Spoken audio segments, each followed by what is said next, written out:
Bom, galerinha, esse vídeo é uma revisão da matéria para vocês poderem estudar, para fazer exercícios, fazer prova, enfim, uma revisãozinha da nossa matéria. A nossa matéria ela começa por carga elétrica e processos de eletrização. E para a gente falar de carga elétrica, a gente tem que falar que todo corpo ele é formado por átomos. E quando a gente fala em átomo, vem à cabeça de vocês a imagem que vocês já viram lá em Química no primeiro ano, de um átomo. Aqui no meio o núcleo, onde ficam os prótons e os nêutrons, e aqui fora, nessas camadas externas, ficam os elétrons. Os prótons têm carga positiva, os elétrons têm carga negativa, e os nêutrons não têm carga. Então, como todo corpo é formado por átomos, todo corpo tem prótons, elétrons e nêutrons. E quando o corpo não está com a mesma quantidade de prótons e de elétrons, a gente diz que o corpo está eletrizado, ou que ele está carregado eletricamente. Mas se a quantidade de prótons e de elétrons for a mesma, a gente diz que o corpo está neutro. Então, o corpo neutro é aquele que tem a mesma quantidade de prótons e elétrons. E o eletrizado é o que tem quantidade diferente de prótons e elétrons. E para a gente calcular a carga de um corpo, a gente vai usar essa formulazinha simpática. Quantidade de carga é igual ao número de elétrons que estão sobrando ou faltando, vezes a carga de um único elétron, a carga elementar, que é a carga elétrica medida em Coulomb, N é o número de elétrons e E é a carga de um único elétron. Sendo que na hora de usar essa formulazinha, esse Ezinho sempre vai ter esse valor aqui, 1,6 vezes 10 a menos 19 Coulomb. Beleza? Caso o corpo tenha mais elétrons do que prótons, ele vai ter mais coisa negativa do que coisa positiva, então ele vai estar carregado negativamente.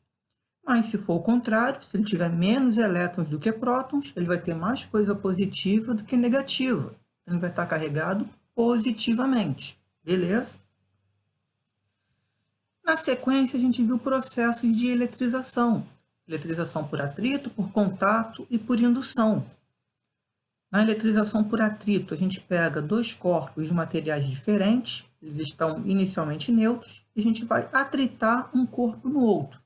Durante esse atrito, um cara vai perder elétrons e o outro vai ganhar elétrons. Tudo que um cara vai perder de elétrons, o outro vai ganhar de elétrons. Então, no fim da brincadeira, o cara que perdeu elétrons vai ficar carregado positivamente, o cara que ganhou elétrons vai ficar carregado negativamente. A gente vai ter corpos com cargas de mesmo valor, porém de sinais opostos. O valor é igual, só que o sinal é contrário, um positivo e o outro negativo. Na eletrização por contato, os corpos serão encostados, não vai haver atrito entre eles. A gente vai apenas encostar os corpos. Eles não precisam estar neutros, eles podem ter carga. E enquanto eles estiverem encostados, enquanto eles estiverem juntos, é como se eles fossem uma coisa só. E sendo uma coisa só, os elétrons vão se distribuir ao longo desses corpos. Mas quando a gente separar esses corpos, supondo que eles sejam de mesmo tamanho, esses elétrons que ficaram distribuídos pelos corpos, eles vão dividir meio a meio. Então, no fim da brincadeira, se forem dois corpos, cada um vai ficar com metade da carga total. No fim da brincadeira, os corpos terão a mesma carga elétrica, mesmo valor e mesmo sinal. E a eletrização por indução é a única forma de eletrização que não tem nenhum contato entre os corpos, é tudo à distância. Um corpo carregado, no meu desenho aqui ele está carregado negativamente, vai ser colocado próximo de um corpo que está neutro. Tem a mesma quantidade de prótons e de elétrons. Só que o que vai acontecer? Esse cara que está neutro, ele possui tanto cargas positivas quanto cargas negativas. As cargas positivas vão querer ficar perto dessas cargas negativas aqui do corpo que está carregado. Já as cargas negativas vão querer ir para longe desse cara. Vai haver um racha, uma divisão nesse cara. Só que ele ainda está neutro, ele ainda tem a mesma quantidade de cargas positivas e de cargas negativas. Aí, se a gente conectar um fio terra nesse corpo neutro, o fio terra ele permite a entrada ou a saída de elétrons para esse corpo neutro. Através do fio terra podem entrar ou sair elétrons desse cara. Como aqui já está cheio de elétrons, esse cara não vai querer receber mais elétrons, ele vai querer mandar os elétrons dele embora. Então, os elétrons vão embora aqui pelo fio terra, no caso da minha figura aqui. E quando a gente remover o fio terra, como os elétrons foram embora, esse cara já não vai mais estar neutro, ele vai estar carregado com uma carga contrária ao primeiro cara. Como o primeiro cara era negativo, ele ficou positivo, beleza? Então, na eletrização por indução, no fim da brincadeira, a gente vai ter corpos com cargas de sinais opostos. Um vai ser positivo e o outro negativo. Agora, qualquer que seja o processo de eletrização, só vai haver fluxo de elétrons. Só o que passa de um corpo para outro são elétrons. A quantidade de prótons não muda, só a quantidade de elétrons que vai mudar. Beleza? Na sequência, a gente falou sobre corrente elétrica e sobre circuito elétrico. Corrente elétrica nada mais é do que o movimento ordenado de elétrons num fio condutor. Quando a gente tem um fio desligado, os elétrons que fazem parte desse fio eles ficam desordenados, cada um apontando para uma direção, cada um apontando para um canto. Isso é um movimento desordenado. Agora, quando esse fio está ligado numa tomada, por exemplo, os elétrons eles passam todos a apontarem para o mesmo lugar, todos vão para a mesma direção, o mesmo sentido. Isso é um movimento ordenado. É esse movimento ordenado que a gente chama de corrente elétrica, ok? E a corrente elétrica, a gente usa essa formulazinha simpática para calcular. I, que é a corrente elétrica, é igual a ΔQ, que é a carga elétrica, dividido por ΔT. A corrente elétrica é medida em ampere, o ΔQ, que é a carga elétrica, é medida em coulomb, e o ΔT, que é o tempo que a carga demorou para passar, é medido em segundo. Na hora de fazer a conta, não pode estar em minuto, não pode estar em hora, tem que estar em segundo. Bom, só que os elétrons eles não vão se ordenar de uma hora para outra, magicamente, né? Deu na telha, ele vai se ordenar. Precisa que aconteça alguma coisa. Essa alguma coisa é uma tensão, uma DDP, uma diferença de potencial. E como que a gente consegue uma tensão, uma diferença de potencial? A partir de uma pilha, uma bateria de relógio, uma bateria de celular, uma tomada. Então, são esses instrumentos, digamos assim, pilha, bateria, tomada, que vão fornecer a tensão, vão fornecer a diferença de potencial que vai fazer com que surja a corrente elétrica, beleza? E aí, essa corrente elétrica a gente usa basicamente dentro de um circuito. Num circuito a gente vai ter um fio condutor alimentado por uma fonte de energia, esses dois tracinhos aqui, tracinho maior, polo positivo, tracinho menor, polo negativo. Então, a gente vai ter uma corrente sendo gerada por essa fonte, começando no polo positivo, percorrendo o circuito e chegando ao polo negativo. E vai ter uma resistência no meio do caminho. A resistência, como o nome já diz, a função dela é resistir.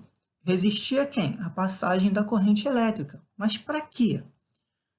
Porque quando a corrente elétrica passa pelo resistor, ele esquenta. Então, a principal função de um resistor é esquentar. É o caso da resistência do chuveiro. Tem aqui 3 modelos de resistência de chuveiro. Quando a corrente elétrica passa por essas resistências, elas ficam quentes. E como elas estão em contato com a água no chuveiro, a água esquenta e aí vocês conseguem tomar o banho quentinho de vocês, graças à resistência do chuveiro. Na lâmpada, esse fiozinho aqui no meio é uma resistência. Quando a corrente elétrica passa por ele, ele aquece tanto que ele começa a brilhar, ele fica incandescente, por isso que essa lâmpada é uma lâmpada incandescente. E, consequentemente, ela esquenta, ela gera calor em volta dela. E aqui são diferentes resistores que a gente pode encontrar, diferentes tipos de resistor, quando a gente abre um circuitinho. Um controle remoto, um joystick, um ventilador, tem uma plaquinha de circuito em todos eles. E aí a gente encontra coisinhas desse tipo aqui que são os resistores, beleza? Bom, a formulazinha que vai relacionar tensão, resistência e corrente elétrica é a lei de Ohm. Tensão é igual a resistência vezes corrente elétrica. V é igual a R vezes I, né? Popular quem vê ri. E a tensão ela é medida em volts, a resistência é medida em ohm e a corrente elétrica é medida em ampere, beleza? Aí tem aqui 3 exemplos, 2 de corrente elétrica e 1 de circuito. O primeiro exemplo diz que uma carga de 60 coulombs passa por um fio condutor em 5 segundos. E aí pede para calcular a corrente elétrica que passa por esse fio. Então, quais foram as informações que a questão deu para a gente? A carga elétrica, 60 coulombs, o tempo que essa carga demorou para passar, 5 segundos, e quer saber a corrente elétrica. Formulazinha que relaciona isso. Corrente é a carga dividida pelo tempo. Corrente a gente não conhece, deixa quieto. Carga vale 60, tempo vale 5. Só fazer a divisão. 60 dividido por 5, 12 amperes. Beleza? Já o segundo exemplo diz que por um fio condutor passam 8 vezes 10 elevado a 21 elétrons em 4 segundos. E aí pede para determinar a corrente elétrica que passa por esse fio. Quais foram as informações que a questão deu para a gente agora? O número de elétrons, 8 vezes 10 elevado a 21, e o tempo que esses elétrons demoraram para passar, 4 segundos. Só que para achar a corrente, a gente precisa da carga, e a questão não deu a carga para a gente. Só que a gente acabou de ver no slide ali atrás como que a gente faz para achar a carga elétrica. A carga elétrica é o número de elétrons vezes a carga de um único elétron, que sempre vale 1,6 vezes 10 a menos 19. A gente vai ter que calcular isso aqui primeiro. A carga a gente não conhece, o N é 8 vezes 10 elevado a 21 e o E é 1,6 vezes 10 a menos 19. Vamos multiplicar o 8 pelo 1,6, vai dar 12,8. Multiplicação de potências de mesma base, repete a base, soma os expoentes. 21 com menos 19, 2. Então, isso vai dar 12,8 vezes 10 ao quadrado, coulomb. Achamos a carga. Agora que tem a carga, dá para achar a corrente elétrica. Só fazer a carga dividida pelo tempo. A carga é esse 12,8 vezes 10 ao quadrado e o tempo vale 4 segundos. Só fazer a divisão. 12,8 por 4, 3,2. 10 ao quadrado repete, azinho de ampere no final, ok? E o exemplo sobre circuito elétrico pede para determinar a tensão necessária para fazer passar uma corrente elétrica de 6 amperes por um resistor de 10 ohms. Então, quais foram as informações que a questão deu para a gente? A corrente elétrica de 6 amperes e a resistência de 10 ohms. E está pedindo a voltagem. Qual formulazinha que relaciona esses 3 caras? Lei de Ohm. Quem vê, ri. V é a tensão, a gente não conhece. R é a resistência, que vale 10. E a corrente elétrica, que vale 6. Só multiplicar. 10 vezes 6, 60 volts. Beleza? Bom, nem sempre a gente vai ter circuitinho só com um resistor. A gente pode ter circuitos com vários resistores. Aqui eu fiz circuitos com 3 resistores, mas pode ter circuito com 5, 10, 15, 20 resistores. E esses resistores eles podem estar associados em série ou em paralelo. Quando que eles estarão em série? Quando todos os resistores estiverem em cima do mesmo fio. Aqui tem um fio chegando, passa um resistor, o fio segue, outro resistor, o fio segue, outro resistor, mas é o mesmo fio o tempo todo. Esses caras estão em série. E quando que está em paralelo? quando os resistores estão em fios diferentes. Aqui nesse desenho, vem um fio, quando chega aqui nesse ponto, que a gente chama de nó ou de emenda, ele se divide em 3 pedaços. E em cada um desses pedaços tem uma resistência. Então, esses caras estão em paralelo, beleza? Então, a gente vai ter que usar a lei de Ohm várias vezes? Não. O que a gente vai fazer é usar a lei de Ohm uma única vez, só que usando a resistência equivalente. A gente vai substituir todos esses resistores por um único resistor, por uma única resistência. E como que a gente calcula isso? Depende se o circuito está em série ou se ele está em paralelo. Se ele estiver em série, é só somar tudo. A resistência equivalente é a soma da primeira resistência com a segunda resistência com a terceira resistência. R1 mais R2 mais R3. Agora, se o circuito estiver em paralelo, a resistência equivalente vai ser calculada desse jeito aqui. 1 sobre a resistência equivalente é igual a 1 sobre o valor do primeiro resistor, mais 1 sobre o valor do segundo resistor, mais 1 sobre o valor do terceiro resistor. Beleza? Num circuito em série, a corrente elétrica que passa em cada um dos resistores, ela é a mesma. Então, por exemplo, se está chegando 10 amperes no meu circuito, vai chegar a 10 amperes no meu primeiro resistor. Quando a corrente elétrica passar por esse resistor, tem como ela ter escapado para algum lugar? Não, ela só tem um caminho para fazer. Então, por esse outro pedaço aqui, vai passar quanto de corrente? Os mesmos 10 amperes. Depois que ela atravessar o segundo resistor, vai ter qual valor? 10 amperes. Depois que ela atravessar o terceiro resistor, 10 amperes também. Beleza? No circuito em paralelo, vai ser a mesma coisa? Não. Vamos supor que esteja chegando também uma corrente de 10 amperes. Quando chegar aqui no nó ou na emenda, o que vai acontecer com essa corrente elétrica? Ela vai encontrar quantos caminhos pela frente? 3 caminhos. Então, ela vai dividir em 3 pedaços. 3 pedaços iguais? Não necessariamente. Podem ser quantidades diferentes. Pode, por exemplo, ir 5 amperes lá para cima, 3 amperes aqui para o meio, 2 amperes ali para baixo. Mas, quando esses pedaços, essas correntes se encontrarem de volta aqui no outro lado, na outra emenda, quanto que vai sair lá do outro lado?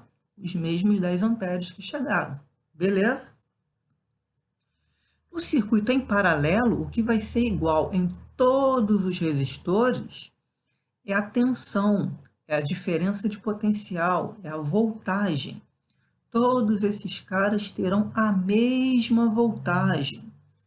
Então, por exemplo, na nossa casa, todas as tomadas têm 110 volts.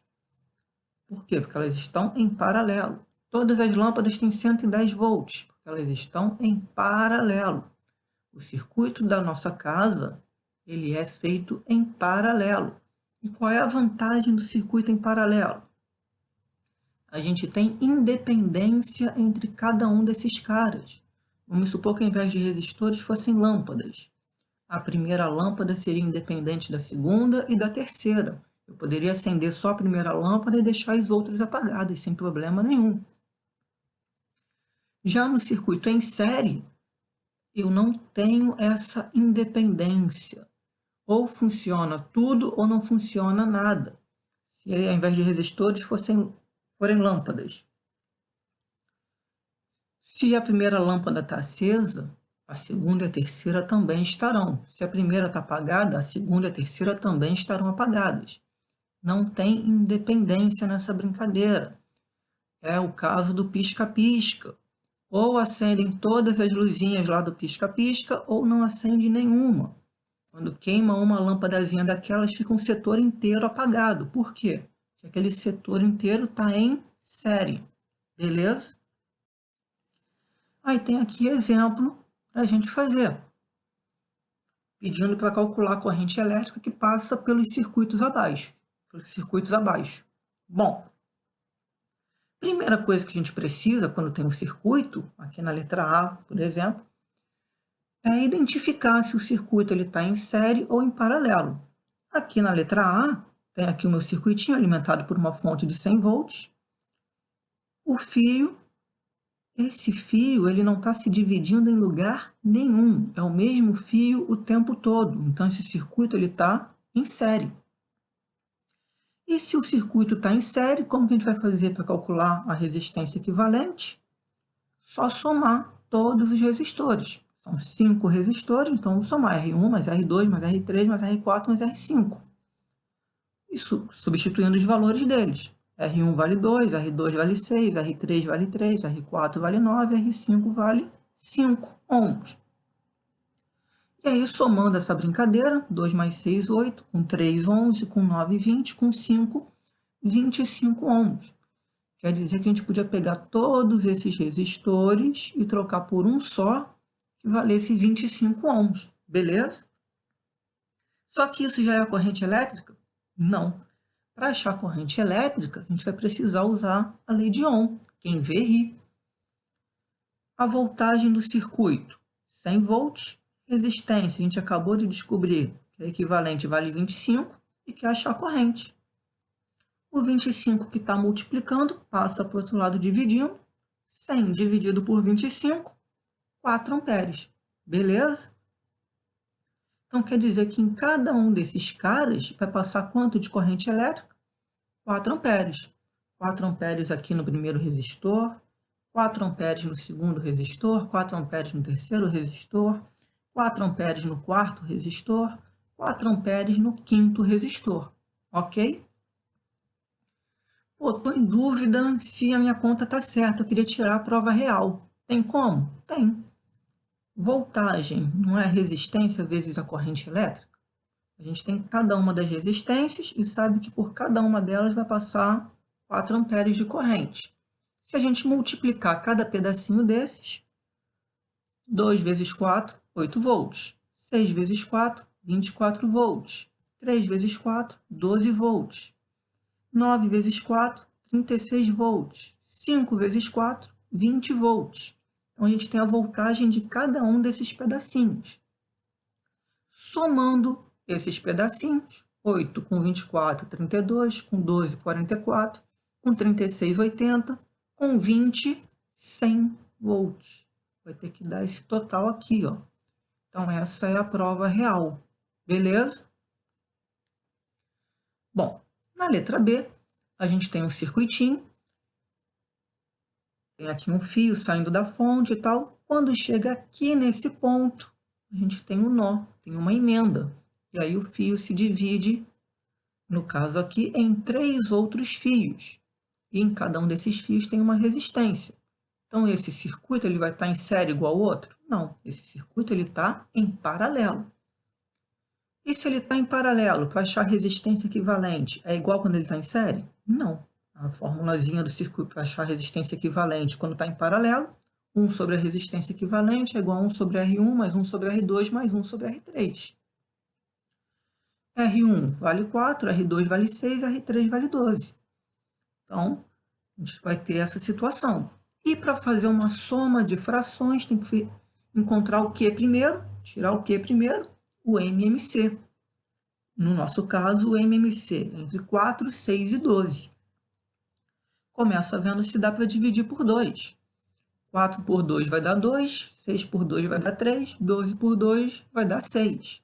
Ainda dá por 2. 2 por 2 vai dar 1, 3 não dá, repete. 6 por 2, 3. Já não dá mais por 2, a gente vê agora por 3. 1 repete, 3 por 3, 1, 3 por 3, 1. Agora multiplica. 2 vezes 2, 4. 4 vezes 3, 12. Então, esse resultado do MMC vai ser o denominador que vai entrar aqui na nossa fração agora. O resultado do MMC está aqui, ó, o 12. E ele tem que dividir pelos denominadores antigos. 12 por 4 vai dar 3. Sinal de mais continua. 12 por 6 vai dar 2. Sinal de mais continua. 12 por 12 vai dar 1. Somando essa brincadeira que ficou no numerador, 3 mais 2, 5, mais 1, 6. Então, 1 sobre REC igual a 6 sobre 12. Dá para simplificar essa brincadeira por 6. 6 por 6 vai dar 1, 12 por 6 vai dar 2. 1 sobre REC igual a 1 sobre 2. Multiplicando o cruzado, 1 vezes REC vai dar REC, 1 vezes 2, 2 ohms. Então, todos esses resistores poderiam ter sido trocados por um único resistor que tivesse qual valor? 2 ohms. Isso já é a corrente elétrica? Não. Para achar a corrente elétrica, tem que usar a lei de Ohm, quem vê ri. Quanto vale a voltagem desse circuito? 60 volts. Resistência, acabamos de descobrir que vale 2 ohms, e a gente não tem a corrente elétrica. 2 está multiplicando, vai para o outro lado dividindo. 60 dividido por 2, 30 amperes. Então, essa é a corrente que vai passar pelo circuito. Beleza? Pô, tinha outro jeito de fazer? MMC é chatão e tal? Tinha outro jeito. Esse circuito está em paralelo. Se ele está em paralelo, quer dizer o quê? Que a tensão, a voltagem, ela é a mesma em todos os caras. Então, em todos esses caras, a voltagem vai valer quanto? 60 volts. Vai ter 60 volts em cada um deles. E a corrente elétrica é a voltagem dividida pela resistência, certo? Então, se a gente pegar a voltagem e dividir pela resistência em cada um desses caras, a gente vai ter os pedacinhos de corrente que passam em cada um desses caras. 60 dividido por 4, 15 amperes. 60 dividido por 6, 10 amperes. 60 dividido por 12, 5 amperes. Juntando agora, 15 com 10, 25. Com 5, 30 amperes, que é o que a gente tinha encontrado aqui antes. Beleza? Então, pode fazer usando o MMC, usando a formulazinha toda, ou pode fazer essa última etapa aqui que eu fiz, ok? Na letra C, a gente tem um circuitinho que ele está, uma parte dele em série e outra parte dele em paralelo. É o que a gente chama de circuito misto. Como que a gente vai resolver um circuito misto? Vai começar resolvendo a parte que está em paralelo. Se está em paralelo, como é que acha a resistência equivalente? 1 sobre REC igual a 1 sobre R1 mais 1 sobre R2. R1 vale 10, R2 vale 40. Para fazer uma soma de frações, tem que fazer o que primeiro? MMC. No nosso caso, MMC entre 10 e 40. Começa vendo se dá para dividir por 2. 10 por 2 vai dar 5, 40 por 2 vai dar 20. Ainda dá por 2. 5 não dá, repete. 20 por 2, 10. Ainda dá por 2. O 5 não dá, repete. 10 por 2, 5. Não dá mais por 2. Vê por quanto agora? Por 5. 5 por 5, 1. Multiplicando aqui o outro lado. 2 vezes 2, 4. Vezes 2, 8. Vezes 5, 40. Então, o resultado aqui do MMC vai ser o denominador que vai entrar aqui nessa fração. E esse cara tem que dividir pelos valores antigos. 40 dividido por 10, 4. Sinal de mais continua. 40 por 40, 1. Entrou aqui. 4 mais 1, 5. 40 embaixo continua. 5 sobre 40 dá para simplificar isso aí por 5. 5 por 5 vai dar 1. 40 por 5 vai dar 8. Multiplicando essa brincadeira cruzada, 1 vezes REC, 1 vezes 8, 8. Então, esses dois caras podem ser trocados por um único resistor que tenha qual valor? 8 ohms, ok? E aí, como ficaria esse circuito? Desse jeitinho aqui, ó, onde estavam os dois caras em paralelo, entrou um cara só valendo 8, e o circuito todo ficou em série. Se ficou todo em série, como é que faz a resistência equivalente? Só somar os 3 resistores aí. O R1 que vale 5, com o R2 que ficou valendo 8, com o R3 que vale 7. 5 mais 8, 13. 13 mais 7, 20 ohms. Essa é a resistência equivalente desse circuito, ok? Já é a corrente? Não. Para achar a corrente elétrica, lei de Ohm, quem vê ri. V vale 100, R acabamos de descobrir que vale 20, falta achar o I. 20 está multiplicando, vai passar para o outro lado dividindo. 100 dividido por 20, 5 amperes. Beleza? Pô, de novo teve MMC para fazer. Precisava de novo fazer MMC? Não tinha outro caminho, não? Tinha, tem um macetezinho. Como que funciona esse macete? Esse macete é quando a gente tem apenas dois resistores em paralelo. Só vale se forem dois resistores. Para a gente achar a resistência equivalente entre esses caras que estão em paralelo, a gente vai fazer o produto entre eles e dividir pela soma entre eles. Então, em cima a gente vai multiplicar o 10 pelo 40 e embaixo a gente vai somar o 10 com 40. 10 vezes 40 vai dar 400, 10 mais 40 vai dar 50. 400 dividido por 50, 8 ohms, que é o que a gente já tinha encontrado antes. Então, novamente, tinha como escapar do MMC fazendo esse macete aqui. Beleza? Na sequência, a gente falou sobre potência elétrica e energia elétrica. Todo aparelho que tem voltagem, tem corrente elétrica e tem resistência, ele gera uma potência elétrica, ele dissipa uma potência elétrica, uma lâmpada. Quando você vai comprar uma lâmpada, você compra uma lâmpada mais potente ou menos potente, dependendo do ambiente que você quer iluminar. Quando você vai comprar um ventilador, você vai comprar um ventilador mais potente ou menos potente. Se for bastante potente, ele vai gerar bastante vento. E a potência de um aparelho elétrico, ela é calculada, pode ser calculada dessas três maneiras aqui. Potência pode ser a voltagem vezes a corrente elétrica. Potência pode ser a resistência vezes a corrente elétrica ao quadrado. Ou ainda, potência pode ser a voltagem ao quadrado dividido pela resistência. Potência é medida em watts, tensão é medida em volts, resistência é medida em ohm e corrente elétrica é medida em ampere. Pô, vou precisar decorar essas três fórmulas? Não.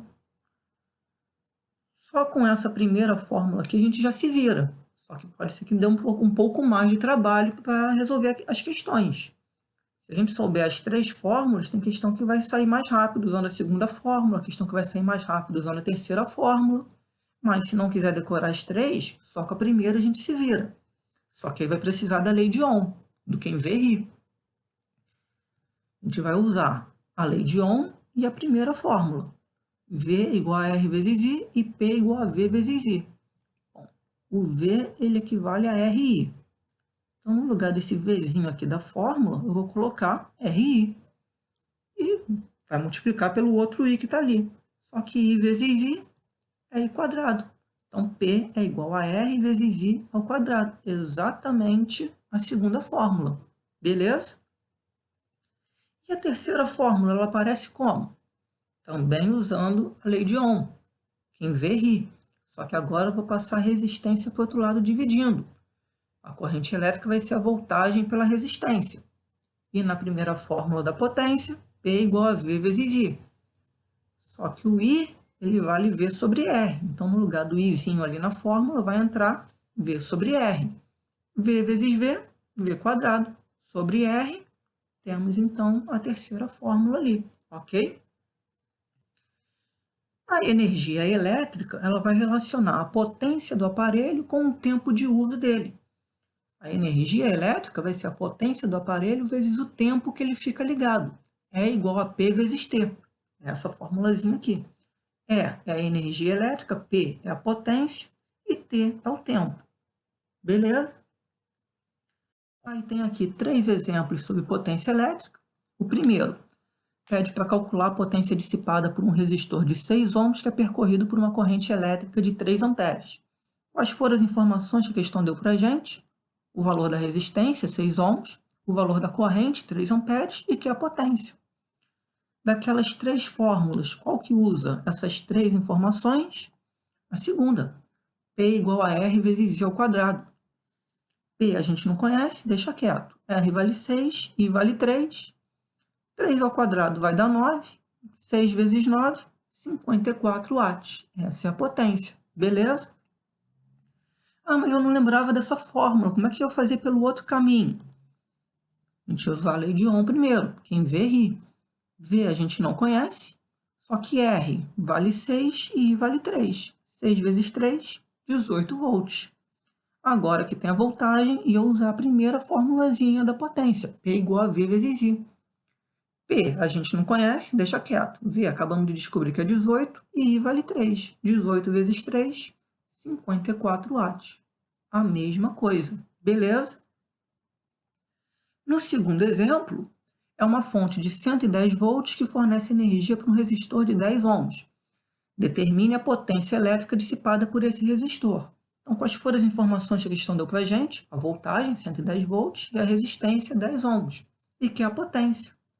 Qual das três formulazinhas usa essas três informações? P igual V quadrado sobre R. P a gente não conhece, deixa quieto. V vale 110, R vale 10. 110 ao quadrado, 12.100. Dividido por 10, 1.210 watts. Beleza? Ah, mas eu não lembrava dessa fórmula. Não tem problema. Usa quem vê ri primeiro.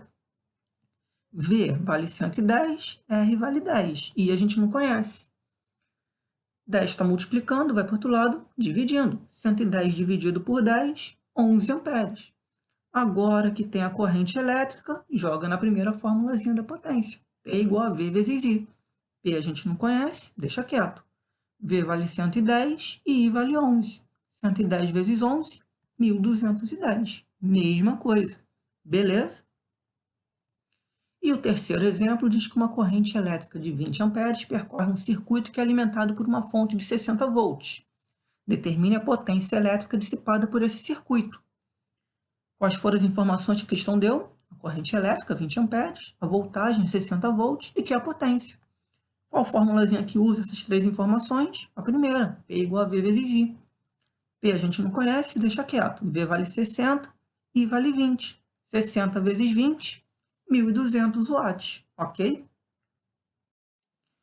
E um exemplo de energia elétrica, aqui está pedindo para calcular o consumo e o custo mensal de energia gasto em um chuveiro elétrico de 5.400 watts, sabendo que ele é utilizado 1h30 por dia, dado o custo de 1 kWh 60 centavos. Então, quais foram as informações que a questão deu para a gente? A potência do chuveiro e o tempo que esse chuveiro fica ligado por dia, 1h30, 1,5 hora. E está querendo a energia. Formulazinha da energia, energia é potência vezes o tempo. Potência vale 5.400, tempo vale 1,5.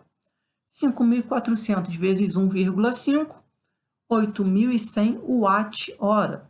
Watt, porque a potência está em watt, hora, porque o tempo está em hora, watt-hora.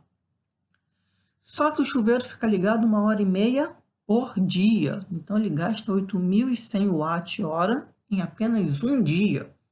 E o que a questão quer é o consumo e o custo mensal. Um mês tem 30 dias, certo? Então, vamos ter que fazer uma regrinha de 3. 8.100 watts é o que o cara gasta em um dia. Quantos watt-hora ele vai gastar em 30 dias?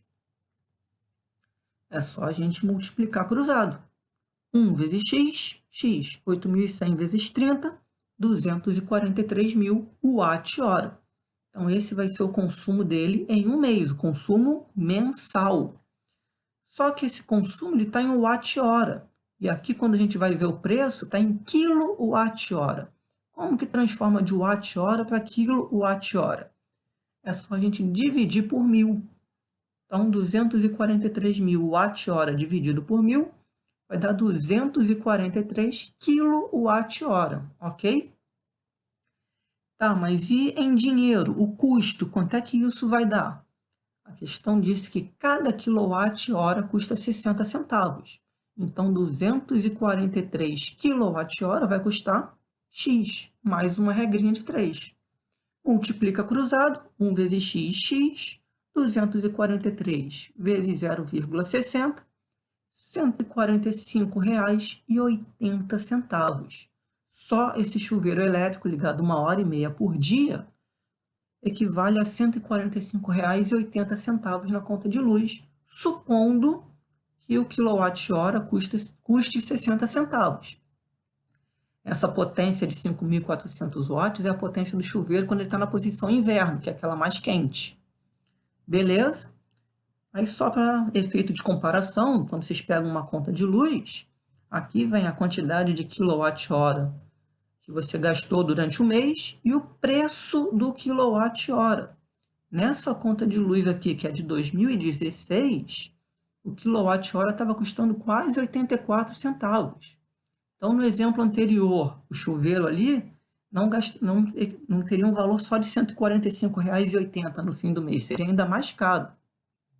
Daria algo próximo a R$ 204. Beleza?